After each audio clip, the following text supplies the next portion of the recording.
Mesdames, Messieurs, bonjour et très heureux de vous retrouver pour ce rendez-vous de 13 heures au Bénin dans le sommaire.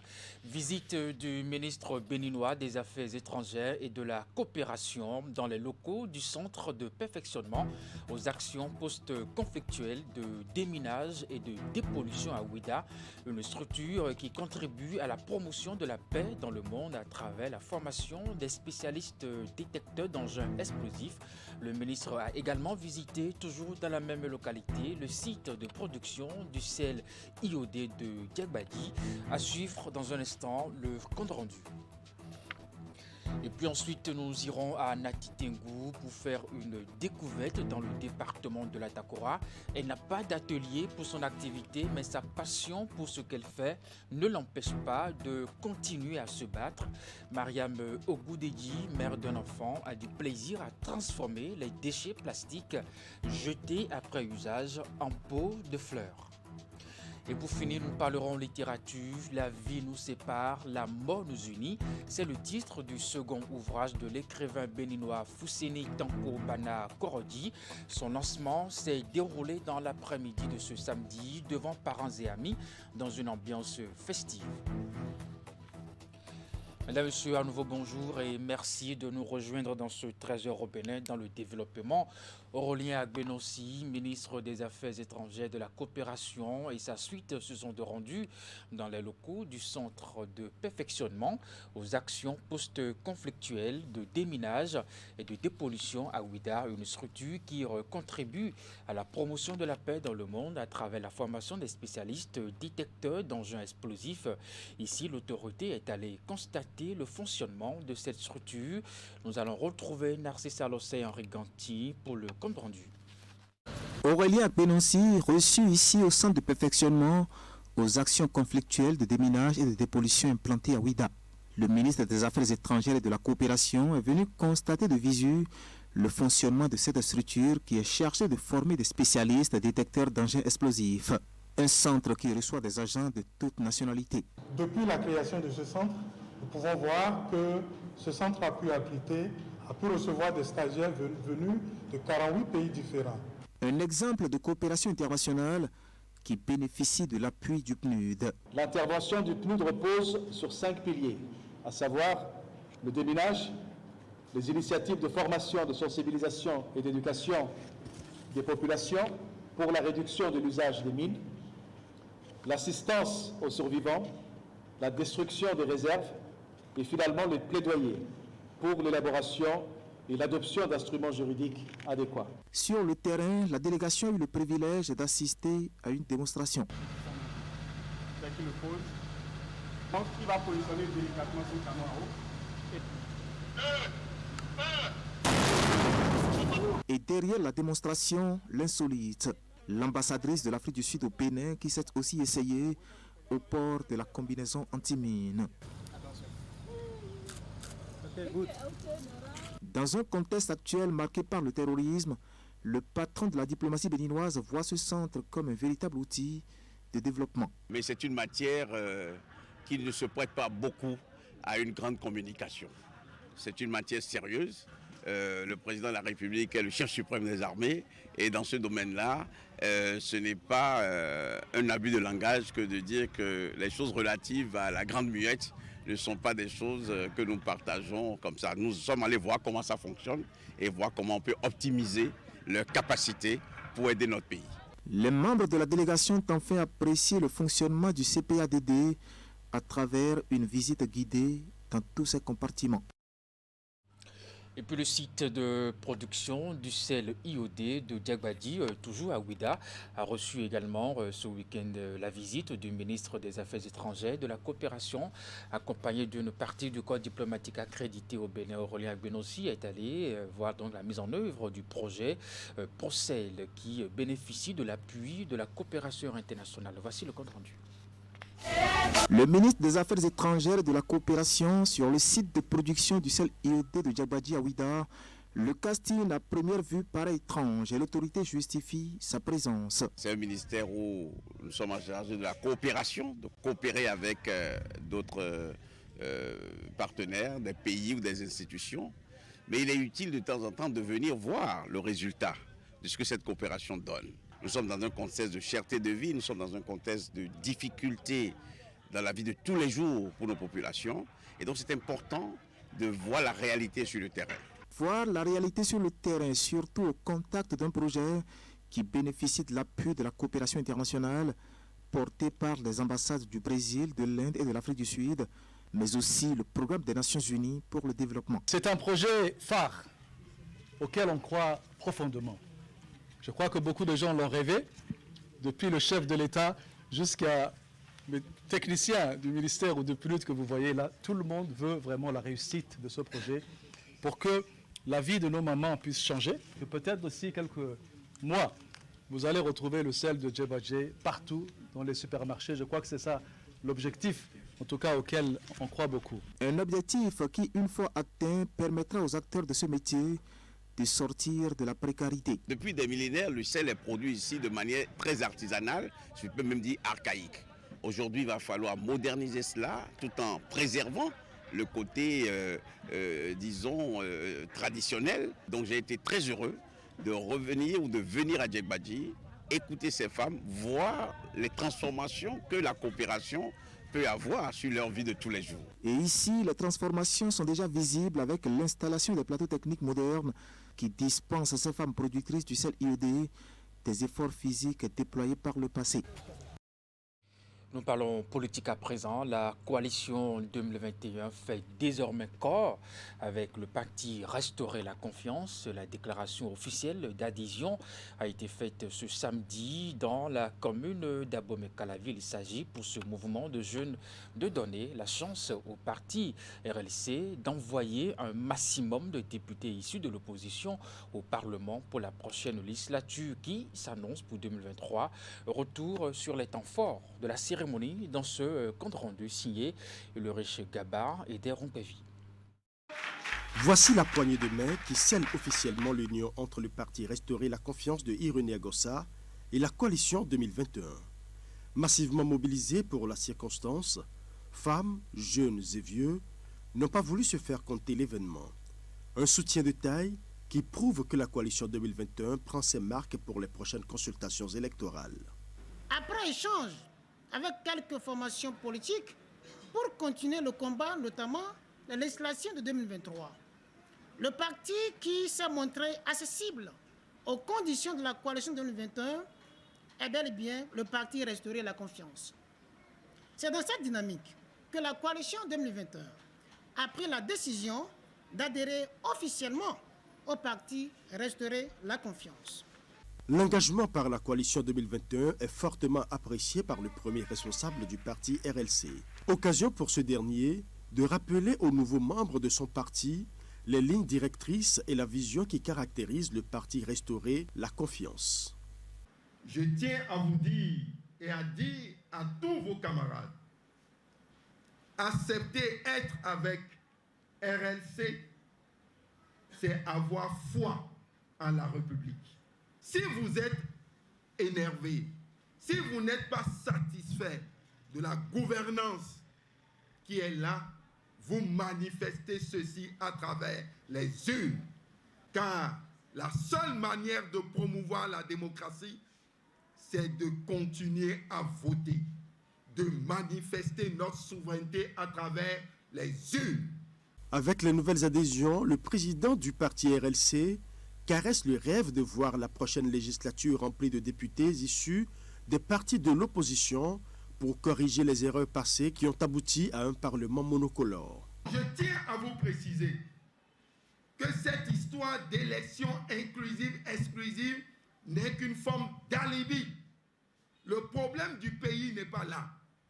Ce que veulent les Béninois aujourd'hui, c'est un Parlement où il y a les forces de l'opposition. Monsieur le Président, vous avez raison de nous choisir, car nous avons eu raison sur eux. Nous avons eu raison sur eux, parce que nous avons participé au processus démocratique. Nous avons favorisé le processus démocratique. Et aujourd'hui, ils sont en train de jouir de ce processus démocratique. Irénée Agossa insiste sur les principes de la démocratie que son parti défend et promeut. Il rappelle également que son parti reste profondément ancré dans l'opposition. Il est accueilli à la frontière Bénin-Togo avec tous les honneurs. Le rotarien du district 9110, David Adeyandou, dans son initiative de parcourir une distance de 12 000 km à moto de Londres à Lagos pour sensibiliser à l'éradication de la poliomyélite, reçu par ses amis du district 9102 dans la soirée de ce samedi. À sa venue, une séance d'échange est initiée avec lui. Teddy Goudalo pour les détails. David Kounle Adeyandou est membre du Rotary Club International District 9110.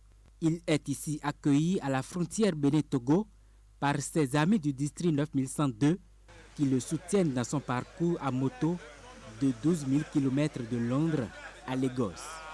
L'initiative s'inscrit dans le cadre de la campagne d'éradication de la poliomyélite.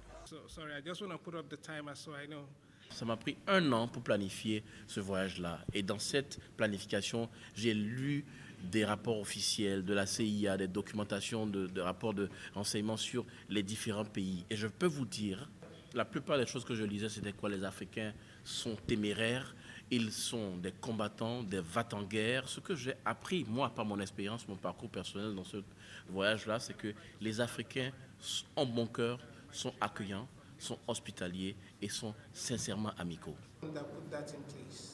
Il faut noter qu'au cours des 3 à 4 dernières années, les cas de poliovirus sauvage qui sont identifiés à travers le monde sont en déclin.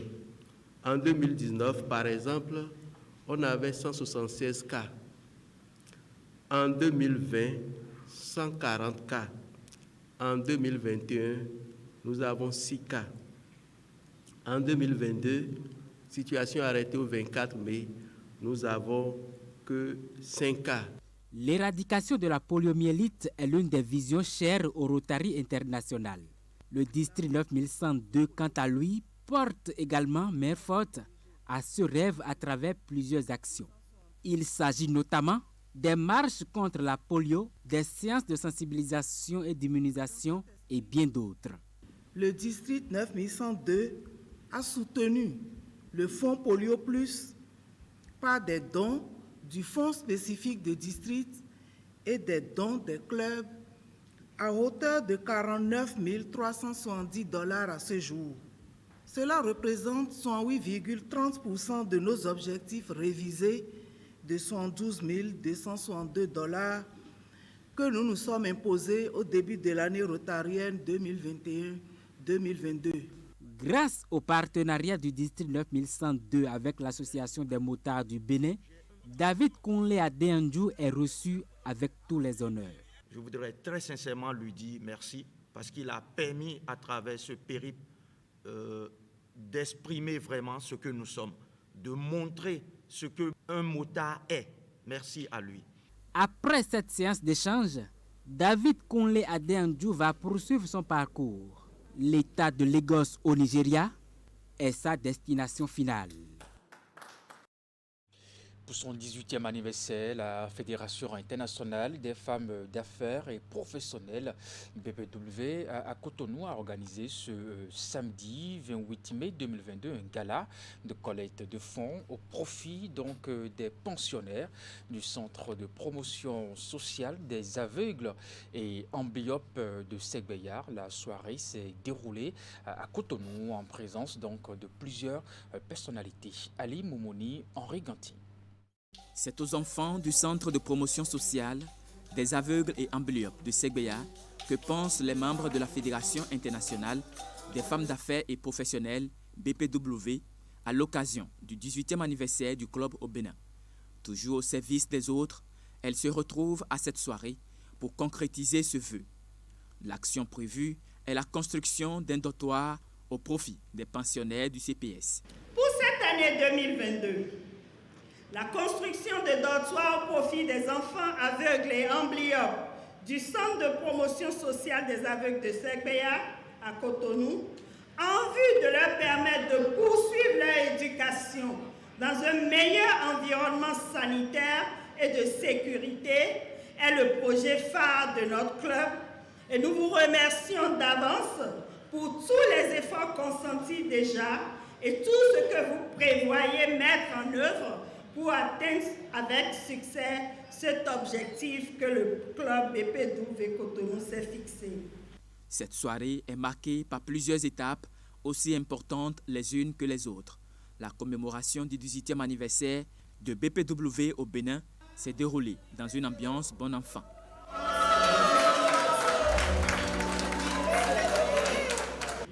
Si BPW était une jeune fille qui devait se marier, elle est prête. Elle est prête avec des projets innovants. Elle est prête avec des initiatives qui permettront d'impacter les populations. Sont également présents à cette soirée les amis et proches des membres de BPW Cotonou Bénin, ainsi que les membres d'autres clubs services. Et comme les organisatrices, ils ont tous participé à la collecte de fonds. Cette activité, qui a une finalité hautement sociale, reste en parfaite harmonie avec le programme d'action du gouvernement pour lequel il me plaît de saluer la clairvoyance de la vision de son Excellence, M. Patrice Talon, chef de l'État, chef du gouvernement. Cette action n'est pas la première à l'actif de la Fédération internationale des femmes d'affaires et professionnelles BPW Cotonou Bénin.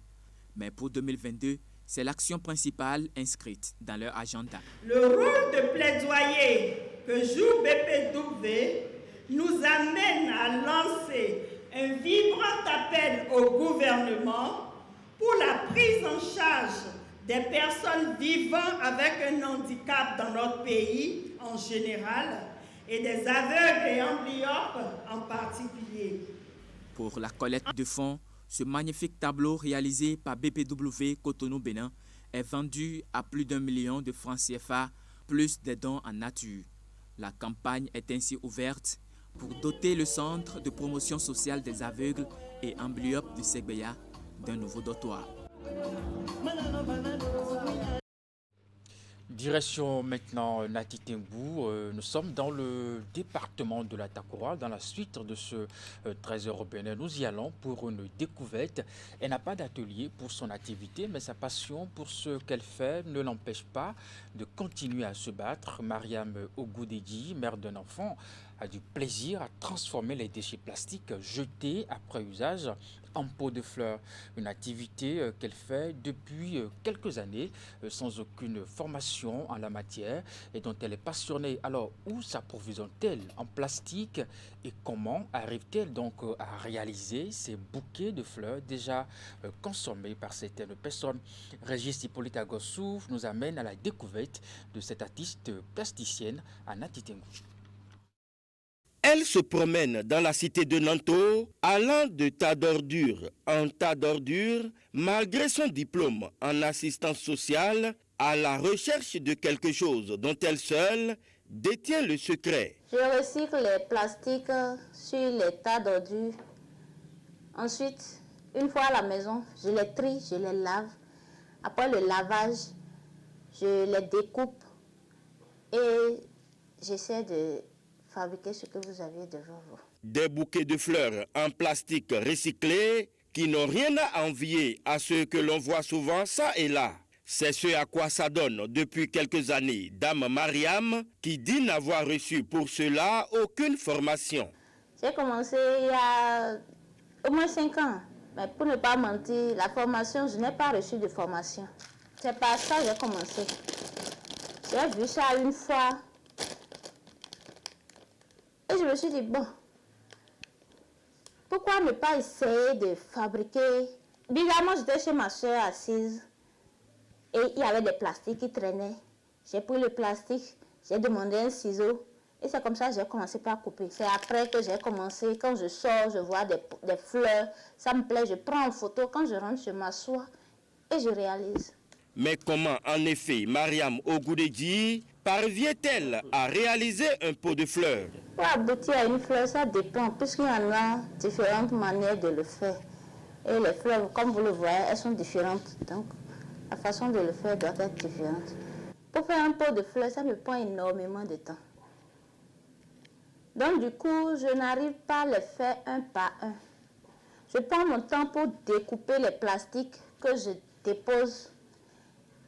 Et après, quand je suis prête, je fais le montage. Pour faire le montage, j'utilise des fils de fer, et les scotch, et la peinture, du ciment, du sable. Après, pour l'emballer, j'utilise aussi les sachets.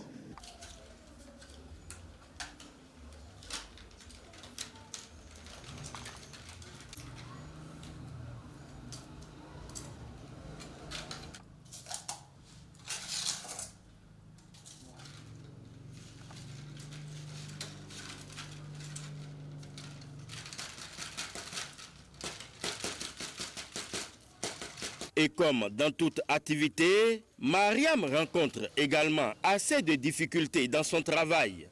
Les difficultés que j'ai, la première des choses, c'est que ça ne coule pas. C'est la première difficulté parce que si je prends mon temps pour couper ça, c'est vrai, je suis passionnée. J'ai la passion, c'est pour ça que je le fais. Mais il faut au moins que ça coule pour que je sois fière de ce que je fais comme travail. C'est la première difficulté. En travaillant, c'est vrai, la lame me coupe. Ça, je vais appeler ça accident de travail, puisque c'est en travaillant que c'est arrivé. La lame me coupe, c'est vrai. Et les fils de fer aussi me blessent en voulant les couper des fois. Bizarrement, quand je sors, je me mets à ramasser les plastiques sur les tas d'ordures. Les gens me regardent comme pour dire, tiens, celle-là, est-ce qu'elle est normale? Qu'est-ce qu'elle veut en faire? Bon, puisque je ne sais pas ce que je fais avec. Et ils me regardent bizarrement, mais moi, comme je sais ce que je fais, ça ne me dit pas grand-chose. Je me mets à ramasser. Des fois, même quand je suis bien habillée, je sors, je vois des plastiques. Moi, je me mets à ramasser. Quant à dire que son activité la nourrit, elle dit ne pas encore arriver à cette étape. C'est vrai que ce n'est pas encore ce que je veux. Ça ne marche pas pour qu'on dise que ça me nourrit, non. Mais je crois qu'avec le temps, quand je vais me faire mieux connaître, ça va donner ce que je veux. Il y avait une fois, j'ai participé à la foire. Donc quand j'ai participé à la foire, j'ai gagné pas mal d'argent. J'étais tellement contente que je me suis acheté un peu de matériel pour pouvoir mieux faire mon travail. Mais à part ça, une autre fois, les partenaires étaient venus pour voir ce que je faisais. Ils étaient fins et ils ont pris beaucoup, ils ont acheté beaucoup. J'étais contente, j'ai pris cet argent pour m'acheter un pain, pour en faire un souvenir. Autrement dit, Dame Mariam souhaite aller loin dans ce qu'elle fait et c'est pourquoi elle appelle au soutien. L'appel que j'ai à lancer à l'endroit de la population de Nati Tengou, quand ils auront besoin de ces genres de choses, qu'ils pensent à moi et qu'ils sachent que ça se fait ici à Nati Tengou chez eux. C'est quelque chose qui ne se gâte pas, c'est durable. Tout ça, je le fais à la maison. Alors que je pourrais ouvrir un atelier, me sentir plus à l'aise. Non seulement ça, pourquoi ne pas avoir des apprentis et former beaucoup de jeunes? Tant d'ambition qui pousse Mariam Ogudedji à se donner à ce travail, qui, malgré qu'il ne lui permet pas encore de joindre les deux bouts, lui donne quand même la joie d'être la seule à Nati Tengou à avoir ce don. Nous restons dans le même registre. L'ONG Matayara célèbre les mamans autrement à l'occasion de la fête des mères. C'est à travers la première édition de l'initiative Célébrelle qui s'est déroulée ce samedi. Pour l'occasion, 8 femmes de différentes catégories socio-professionnelles ont été sélectionnées par cette organisation non gouvernementale pour être célébrées de la plus belle des manières durant 2 jours. Pour Emion Adjouvi, présidente de l'ONG Matayara, initiatrice de l'événement, il est question d'honorer ces femmes qui donnent beaucoup d'amour autour d'elles, mais qui n'ont personne pour leur dire « bonne fête maman ». Retenez par ailleurs que Matayara veut tout simplement dire « femme, enfant » en langue Haoussa. Voici les temps forts de cette célébration pleine d'émotions, je vous l'assure, avec Ouliatou Sanoussi, Teddy Goudalo, Rachidi Soubero. Elles sont au total 8 femmes choisies par l'ONG Matayara, entendez femmes-enfants, pour être célébrées de la plus belle manière. C'est à travers la première édition de l'initiative Célébrelle. Chaque année, à l'occasion de la fête des mères, des catégories de femmes sont parfois mises de côté, à dessein ou involontairement. Des femmes pourtant mères de plusieurs enfants tout au long de leur vie. Des femmes qui pourtant donnent tellement d'amour autour d'elles, mais qui n'ont pas forcément quelqu'un pour leur dire « bonne fête maman ». Cette citation de l'écrivain et poète Christian Bobin, que j'emprunterai volontiers ici, exprime très bien notre idée en mettant sur pied ce projet. Les mères n'ont pas de rang, elles n'ont pas de place, mais elles naissent en même temps que leurs enfants. Chère maman, pendant les moments d'éventuels questionnements, souvenez-vous que quelque part là-bas, il y a des personnes qui vous portent dans leur cœur. L'ONG Matayara est soutenue dans son initiative par de nombreux partenaires, ici remerciés pour leur engagement. Parmi eux, l'Institut Malik II, qui durant toute la journée du vendredi a offert des soins esthétiques aux 8 femmes à l'honneur. Je voudrais vous dire merci d'être nos mamans. J'ai été heureux, fier d'avoir été avec vous hier, de m'être occupé avec mon équipe de vous. Nous serons toujours à vos côtés. Nous allons continuer toujours par vous célébrer. C'est une initiative qui mérite quand même d'être soutenue parce que cette initiative célèbre des femmes, celles qui véritablement méritent d'être célébrées tous les jours, celles qui ont besoin de notre amour, de notre soutien, de notre accompagnement. L'instant témoignage retiendra toutes les attentions au cours de cette célébration. Tour à tour, chacune des 8 mamans a félicité et remercié l'ONG Matayara pour son initiative. Elles sont appuyées par des personnes très proches d'elles, invitées pour l'occasion. L'émotion très forte se lisait sur tous les visages. Par ailleurs, une communication sur la femme et la gestion du deuil d'un enfant a été animée par Maître Huguette Bokpayankaja, un thème évocateur de la situation vécue par la plupart de ces femmes. Je voudrais aujourd'hui qu'on change l'acception que nous avons d'une maman pour reconnaître que vous êtes, sans le réaliser, la mère de toutes les personnes que vous nourrissez, tous les jours ou occasionnellement. Je voudrais célébrer les femmes que vous êtes. On ne peut pas célébrer une maman sans avoir au préalable célébré une femme. La célébration des mères par l'ONG Matayara a été également marquée par diverses prestations artistiques. La première édition de Célébrel s'est achevée ce samedi avec la remise des cadeaux aux 8 mamans qui repartent toutes heureuses et émues. Le souhait de tous est que l'initiative se pérennise. Voilà qui est bien. Littérature pour finir. La vie nous sépare, la mort nous unit. C'est le titre du second ouvrage de l'écrivain béninois Fousseni Tanko Bana Korodi. Son lancement s'est déroulé ce samedi devant parents et amis dans une ambiance festive. Compte rendu. La vie nous sépare, la mort nous unit. Un titre assez évocateur qui met en évidence les vrais rapports entre les hommes. C'est le nouvel ouvrage de l'écrivain béninois Fousseni Tanko Bana Korodi qui force l'appétit. L'auteur, dans ce livre, décrit un monde façonné par les hommes dans leur ego surdimensionné et leur croyance qui conduit à la désagrégation d'une société. Alors, 2 villages, Dabala et Koum, se déchirent depuis la nuit des temps, alors qu'à une époque donnée, ils ont pu s'entendre, bien s'entendre même, se côtoyer et vivre dans l'harmonie, dans l'amour, dans la paix et la concorde. Et voilà que maintenant leurs habitants ne peuvent plus se tolérer, se supporter, se comprendre, s'aimer et se lier d'amitié comme auparavant. En réalité, la source de leur malheur réside dans leurs croyances. Les uns qui ont eu l'ouverture sur le monde sont revenus avec de nouvelles croyances religieuses. On parle de Seigneur Jésus-Christ par ici, ou d'Allah un peu plus loin, alors que les autres sont restés profondément attachés aux réalités de leur culture d'origine, aux croyances de leurs ancêtres. Alors le pic du désamour sera atteint quand 2 jeunes, un homme et une femme, vont tomber amoureux alors qu'ils appartiennent justement chacun aux 2 villages. À peine une centaine de pages, un condensé de richesses à la fois littéraire et culturelle. La vie nous sépare et c'est la mort qui nous unit. En réalité, c'est vrai. Je suis sûr que dans l'assistance, il y a des gens qui sont proches, qui sont parents peut-être, frères même si vous voulez, mais qui ont mis certainement beaucoup de temps à se voir. Il suffira juste qu'un proche tombe, comme on dit dans notre langue, pour qu'on s'oblige à aller se voir physiquement. Un ouvrage qui éduque, c'est un ouvrage qui nous ramène vers la réalité africaine.